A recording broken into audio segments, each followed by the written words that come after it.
Canada's primary maritime gateway to the Asia-Pacific region, relies on a single, highly vulnerable rail corridor. The 137-kilometer transit through the Fraser Canyon handles over 140 million metric tons of bulk cargo annually. During the winter of 2023 to 2024, severe weather exposed the structural fragility of this link. In January 2024, major cold snap cut daily railcar deliveries by 58.4% to 520 cars.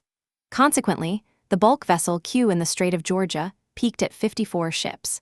This represents a 200% increase over nominal non-winter baselines. The physical throughput of the Fraser Canyon corridor dropped to 40% of its rated maximum. This immediate restriction forced operators to ration railcars upstream. The bottleneck demonstrates how localized geographic disruptions propagate instantly into global maritime supply chains. This seasonal collapse is driven by a fundamental mechanical constraint in railway engineering. In extreme cold, the volumetric efficiency of train air brake systems degrades rapidly. Air compressors cannot maintain uniform pressure across long brake lines. This physical limitation forces operators to shorten trains to maintain safety margins. Under optimal summer conditions, trains run at 150 cars. Below -30 degrees, train lengths are capped at 70 cars. This physical reduction cuts total daily corridor capacity by 53.3%, dropping throughput to 98,000 metric tons. This bottleneck is concentrated in the Fraser Canyon segment.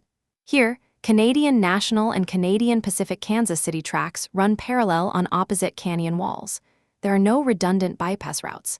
When extreme weather strikes, the entire Canadian bulk export engine is halved by the laws of thermodynamics. The long-term economic consequences of this structural bottleneck are compounding.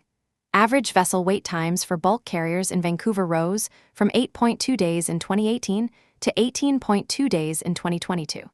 This escalation was triggered by cumulative network shocks, including the 2021 atmospheric river washouts. These delays impose severe financial penalties on global exporters. Average daily demurrage costs for standard Supramax and Panamax vessels rose by 96.5%. Daily penalties peaked at an average of $28,500 in 2022.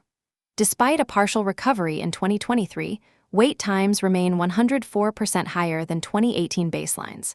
This persistence indicates a permanent loss of operational buffer capacity. This vulnerability mirrors the Canadian wheat export crisis of 1915 to 1916. Over a century later, the lack of geographic redundancy continues to cap the nation's export economy.